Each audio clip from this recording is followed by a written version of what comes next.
I felt that the blame was with the coach. Me putting that together with what she'd said was, I'm too big. This is a video that I never thought I would make, actually. So, where do I start? I've obviously made no secret that my time running as an Oregon Duck was less than the fairy tale NCAA experience that I naively thought it would be. I finished my program early. I came home a broken person, both mentally and physically, but I also learned a lot about myself because of and during that experience. I'm a true believer that everything happens for a reason, and you've got to have those real lows in order to get to and appreciate the real high points. I think that's something important to remember throughout this whole video, and I'm going to remind myself to pick out the positives that resulted from the negatives, whether that's directly or indirectly. So having been requested the full lowdown on my experience running in the NCAA for Oregon for a very long time now by quite a few people, I'm going to give you the full story from start to finish. I'll talk about how I even got recruited to the University of Oregon in the first place. I'll talk about the early transition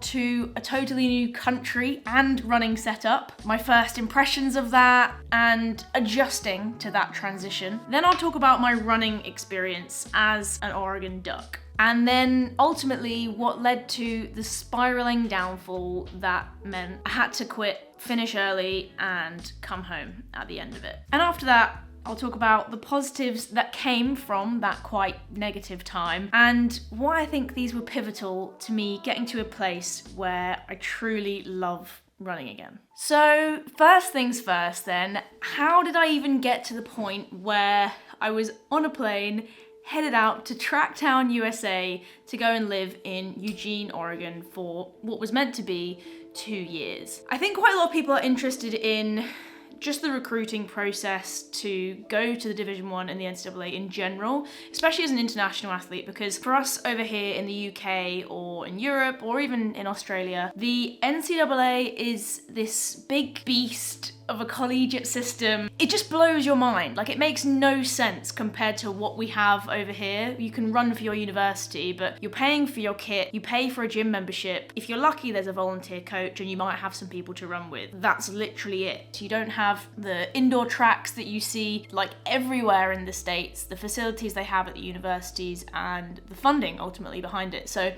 when you get to the point in the UK and you've maybe been knocking on the door of a few international vests, or you've secured those international vests, or even way before that point, a lot of athletes that are at uni or about to go to uni in the UK will start to get Facebook messages, emails from coaches that are from a university somewhere in the States recruiting you to go out there, have a degree completely paid for, your accommodation, food, a stipend. They're going to fly you to all these different races. You're going to live in a different country on the other side of the world and get this whole different level of support and running experience on a scholarship. Like, it just blows your mind. So I guess going back to how I ended up in Oregon, it wasn't straightforward. The short story is I was recruited by a few universities. I ended up going for 2 visits. So I visited Boise State, I visited San Francisco University. I ended up committing to USF. I really liked the girls, I really liked the team. San Francisco is a very cool place. And then the way that it transpired is that the head coach at San Francisco ended up taking the head coach role at Oregon. And after a lot of back and forth and me thinking that I wasn't going to go at all, and then all of the coaching staff left USF, and I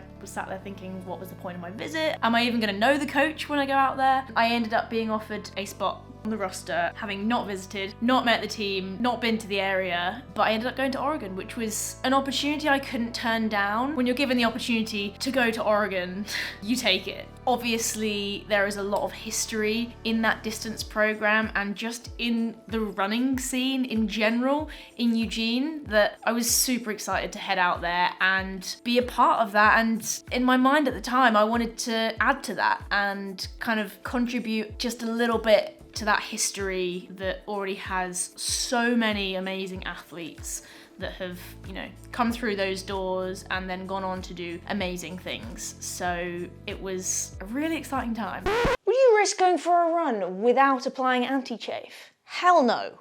Would you run without shoes? That's a stupid question, of course not. Would you run without packing emergency kitchen towels? Absolutely not. What if I get caught short? Well then, why are you risking your security by recklessly surfing the web without a VPN? Because, wait a minute.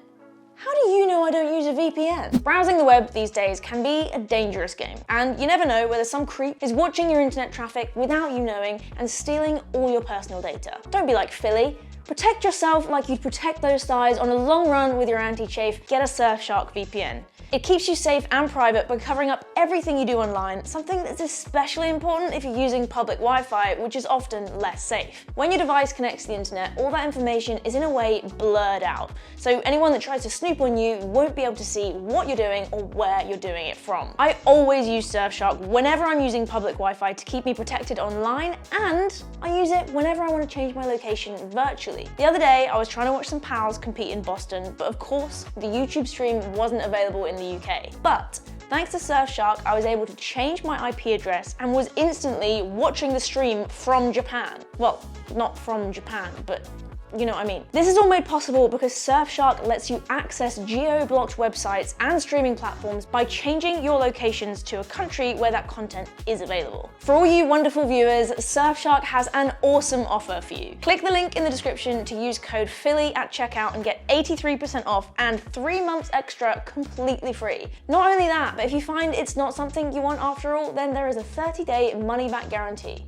There is no risk in trying Surfshark, so why not give it a go? Now, back to the video. So, first impressions then. I guess I have to split this into two things. First impressions of Eugene as a place, and then my first impressions of Oregon as a school, as a program, and as a team. Eugene is a very unique place. I loved it. I felt at home there straight away. It's got the kind of small-ish town feels, but I suppose the way of life on the West Coast and the kind of community feel really suited me. And you get this sense that the people that live there really appreciate, understand, and respect that kind of running story. You'd be out on a group run and we'd all be in our yellow and green Ducks colours, and just a passerby would be like cheering us on a run. They'd be like, "Go Ducks!"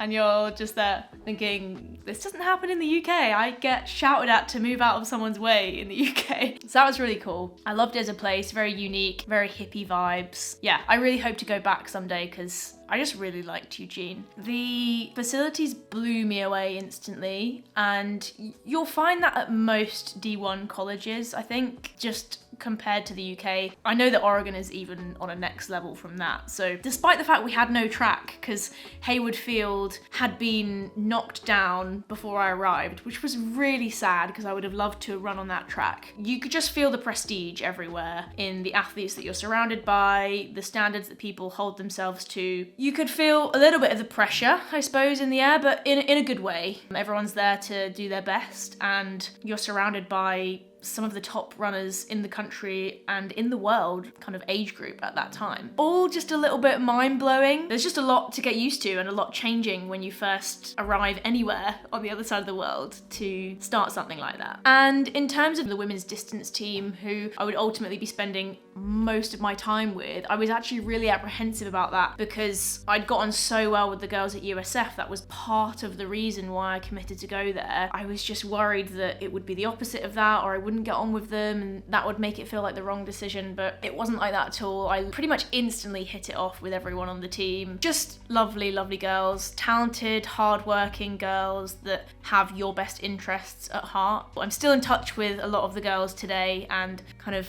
we're all spread out across the world now doing our various things, but yeah, I was really lucky to kind of land on my feet in the kind of team dynamic sense. So, my experience actually running for the University of Oregon. For context, I'd had the best season of my life just before going out there. So this is back in 2018. That summer, I pretty much rewrote all of my PBs. Hadn't been in the best place mentally towards the start of the year, finishing my course back home, struggling a little bit with my body image and disordered eating, but had got myself into a much better place by the time I got out there. which was really positive, and I was really honest with them about my history with an eating disorder, the timings at which that had been, and I just wanted to put my best foot forward by coming clean with that so that they knew that that was a risk area for me as well. The first few weeks and months of running were okay in terms of the competition scene. I mean, training wise, to start off with, I was loving it. It was a new setup, everything was shiny and exciting. I was running on Pre's trail. I had company on all of my runs with a solid pack of girls, which is something that I hadn't had before. That was all really positive. The cross country out there compared to cross country over here is a world apart. Like over here, you're wearing 15mm spikes and wading through knee-deep mud. Over there, most of the time, you're pretty much running a track race on grass. They're these manicured golf courses. Everyone goes off so fast, and I wasn't quite prepared for that, so that took a while to get used to and to kind of find my confidence with. Racing was kind of up and down, but I'd say it was steady, all things considered, it being my first semester out there, and you're really expected to kind of hit the ground running because the people in charge of these programs don't have time to wait around for you to find your feet. You need to get there and add value to the team, especially if you're on a scholarship and especially if you're a grad student, because you only have a limited amount of time to add that value. That didn't quite happen. I came in with the fastest 10k time of the girls on the team, and I was only just sort of scraping into the scoring 7 a lot of the time. At the NCAAs, I think I was 6th out of our 7, but that's not where I was expected to be, and that's not where I wanted to be. I think I came 90 something at NCAAs in my first year. In the top 100, but nothing memorable, not really making an impact. I wanted to be All-American, I wanted to be pushing for those top 10 spots. Not the best start running wise, and I think that was just down to so much change in such a small period of time. The culmination of that first cross season, I think, was where it started to be more negative than positive. And I was told that I was just too happy to be there, and that was like a mindset that I had that was holding me back. Maybe I was a little bit mind blown to be there and just taking a while to adjust to that. That was the first term. I then went home for Christmas with the bit between my teeth, ready to come back and make an impact and rewrite all of those wrongs for the indoor season and the outdoor season. And that didn't happen. We're losing the light. I have put a light on. So, came back in the January, raring to go for my first ever indoor season. I was excited. I was like, yes, we're gonna do this. I'm gonna run whatever that 3k time is that I need to get to nationals, which is really difficult to do indoors, harder than outdoors because they take less people. My best time, let's have a look here. My best time for that season was 9:20 indoors. I have no idea what time you actually needed to get to nationals. These days it's probably 9:0 something. It was probably within 9:10, so a ways off. I was starting to get really down on myself at my performances. I didn't feel like I'd had a single good race. You can start seeing all these little things dripping in, doubting myself, that kind of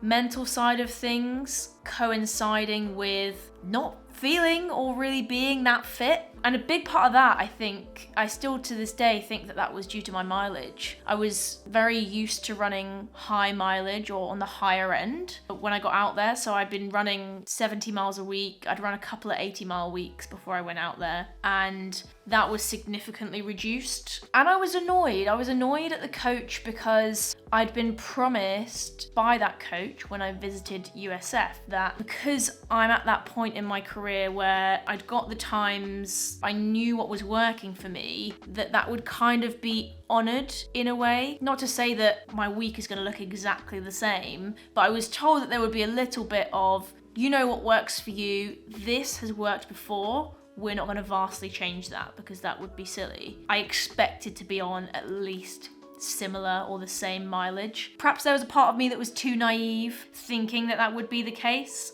I don't know. So again, at the end of the indoor season, I had a sit down chat with my coach. It was a similar tone to the end of the cross country season, but that had slightly changed to the belief that I wasn't putting enough effort in, which I found really hard to stomach because I'm not someone that does anything half-heartedly, especially if it's something that I really want to do and really want to be really good at. There was a bit of back and forth where I put that point forward about the training being so different and the mileage being so different. That was kind of thrown back in my face as that's not the reason. You need to put more effort in. You need to be accountable for your performances, basically. So I left that feeling very deflated, really upset, and questioning whether any of that was true. There was clearly the start of this sort of breakdown of the kind of coach-athlete relationship, if you like, which is something that's hugely important. The responsibility is on both sides. I can 100% see that now. Back then, I very much felt that the blame was with the coach, but that's not fair. I'm the one that turns up on race day and has to deliver those performances. I was a mess. I can remember being on the phone to Daniel and just crying and questioning everything. But anyway, I pulled my socks back up. I went on a little spring break road trip with some friends, set some new goals again, and challenged myself to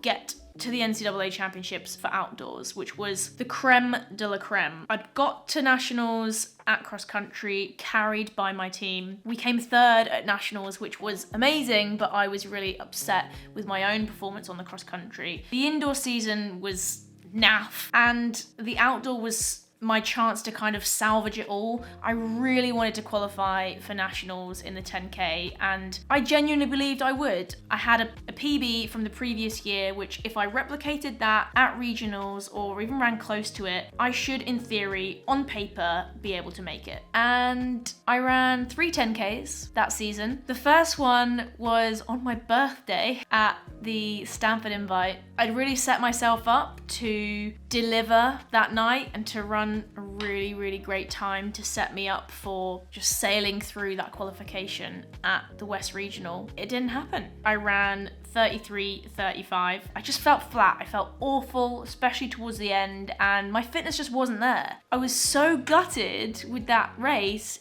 And it's funny because you look at the times that I ran that season, that was the fastest I was able to run over 10K that year. I came back and did the 10K at Pac-12s, a whole extra minute slower in 34:29, and then we get to the West Region around 34:42. I was just given the same message from my coach pretty much after every single race, that her view on that race and how it had gone was that I gave up, that I wasn't trying hard enough, and that it was all in my head. It wasn't in my legs, it wasn't in my fitness. I was mentally checking out. Yeah, that was really hard to take. I still to this day don't think that's fair. I don't think it's true. That's how it was. I think the constant negativity, the feeling from the coaches, and what I was hearing from the coaches, that I wasn't proving that I deserved my spot on that team, just started to chip away at my confidence, my self-esteem,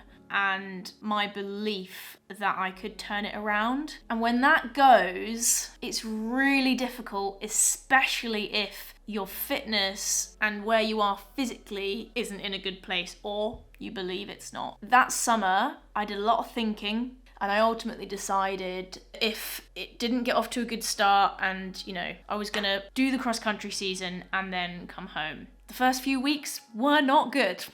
Before I get into this next part, I am going to talk about relapsing into my eating disorder, so please skip this part if you think there's any risk you might feel triggered by watching on. I got ill. I was then forced to come back too quickly from being ill. Nothing was clicking in training. I just got that familiar feeling from the year before that I was off the back, it wasn't going well, and the first session that we did back from camp, we were doing K reps as a team, and I was just off the back. I think I maybe got 3 or 4 done, and I just felt like I couldn't move my legs fast enough. I knew that I was still sick and not recovering properly from being sick because my heart rate was sky high. I pulled out of that session. I can remember that day clear as anything. I stepped off Pre's trail and I walked over to my coach through the grass and I said to her, I feel like crap. My legs aren't moving properly. I feel like I'm dragging my body round, and I know that I said, I just feel heavy. My legs feel heavy. And that's a feeling that I still get when I'm sick, when I'm coming back. It feels like harder work to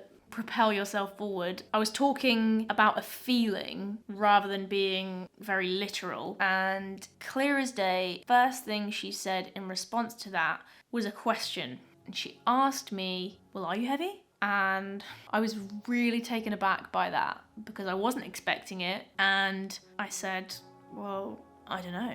I don't weigh myself. I haven't weighed myself. I don't know. She then went on to suggest that I make the most of the resources that they had there and go and speak with the nutritionist that we had and set up some meetings with her and maybe have a little bit of a look at my nutrition, which me putting that together with what she'd said was, I'm too big. And that was a really dangerous catalyst for what happened next. Looking back on it now, that's the most painful part of it for me, because I think back to when I signed all of my health forms before I went out there and how honest I was with having had anorexia in the past, getting treatment for that before I went to university and struggling with my eating. And they knew that. I was made aware that they knew that when I got there. So yeah, that should never have happened. I then went on to absolutely spiral. I was weighing myself constantly. I was told to keep a food diary by the nutritionist, which probably made that worse, to be honest, because I was immediately hyper aware of everything that I was consuming and having to write it down and knowing that the nutritionist would then read over that and what would she think, and is this the right thing to eat or is that the wrong thing to eat, and is this too much, and is she gonna think that because I have this one square of chocolate that I'm not a committed athlete.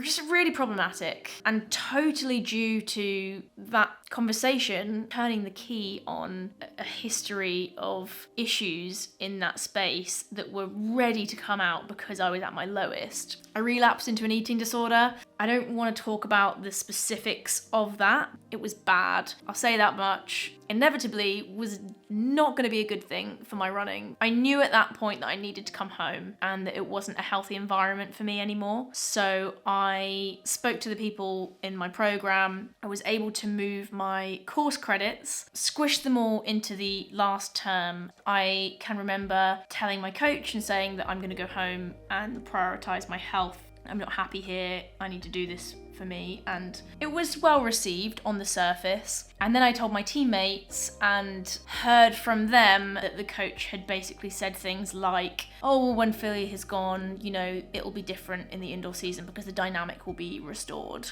As if my issues were like infecting the team dynamic, which was totally not the case. Yeah, just a lot of problematic things. And I don't want to go into the specifics of all of those because it was a long time ago and some of it will probably come across as quite petty now. I'm very much over that. That last term was definitely the darkest place that I've been in, with my self-worth, self-confidence, just a really negative place. Unsurprisingly, I ran awfully for the rest of the season. I got injured, I had a hip problem, I had like my calves flared up. It was like my body was just failing me on every level, which was, yeah, just kind of classic, like almost poetic now that I'm looking back. I did want to end on a high, but I think I knew that what was done and that the rest of my life and the rest of my running life was going to be determined on getting home and what happened after that point. So my last race as an Oregon Duck was the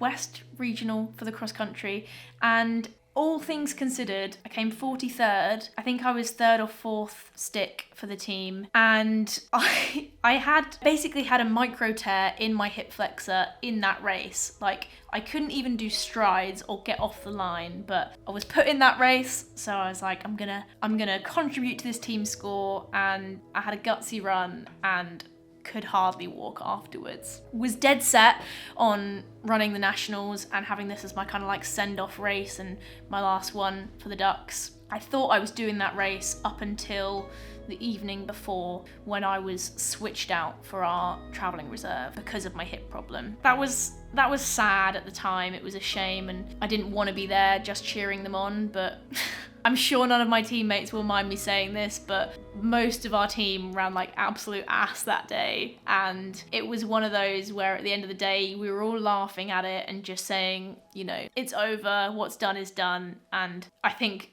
looking back, I wouldn't have gained anything from that race other than probably making myself more injured than I already was. So I came home. Really hard to leave my teammates actually, because I loved them to bits and they were what got me through my experience there. I would have left way earlier without them because I had a lot of fun in and amongst that negative time of crappy races and feeling crap about my running, because I made some great friends. I spent so much time with my teammates and really hit it off with them. They'll be friends for life, whether they're friends that I see once a year or, you know, once every 10 years. I'll always have that kind of bond with them, which is really nice. They were happy for me as well because I think they recognized and knew that I was in a bad place and that going home was what was right for me. I got home injured, battered and bruised. I don't think I ran for about a month after getting home because I physically couldn't. I just needed to rest, let my legs get better and my mind start to recover. And that happened remarkably quickly after coming home, which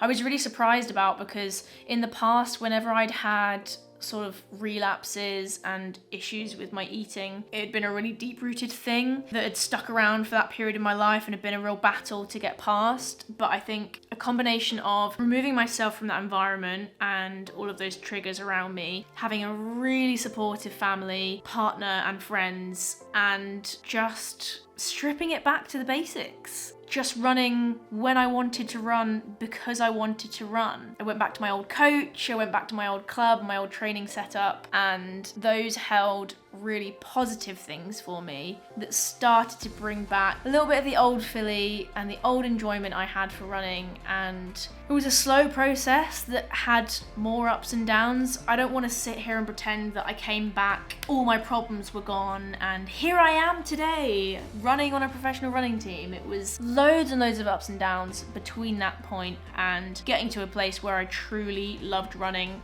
wanted to do it from the core of my being, and knew that I was doing the right thing. Looking at it as a whole, regardless of how it ended out and the expectations I had, I can appreciate what happened and be thankful for what happened. Whilst I don't want to go and do it again at all, and I wouldn't wish that on other people that go to the NCAA, it's a part of my story. It's a part of who I am today, and it's a part of what got me to a place today where I really enjoy my running. I trust myself, I eat what I want, I like myself, and I can look at a good race and appreciate that it's a good performance, but there's still work to do. And I can look at a bad race and appreciate that I've learned things and that I'll come back from it and it's not going to destroy my confidence. That's just the journey of being a runner. I think taking on those things, accepting them, knowing that there's going to be some low times, but if you stick through it, you'll get to the good times as well, and it will make them so much better. I'm proud that I didn't stop when I thought I had to, because deep down, I knew I had more to give. And I've given more, and I will give more. And I'm excited to just keep going, see what I've got, bring you all along with me, telling you the story as it continues to unfold. And I hope that if anyone is watching this that's experiencing anything similar, or going through a period where it's tough and it's not working for you, trust your gut and know that you get to choose what happens next. There is more to life than running, and there's always a positive, even if it's small, there's always a positive to be gained from the negative times. Love the graph.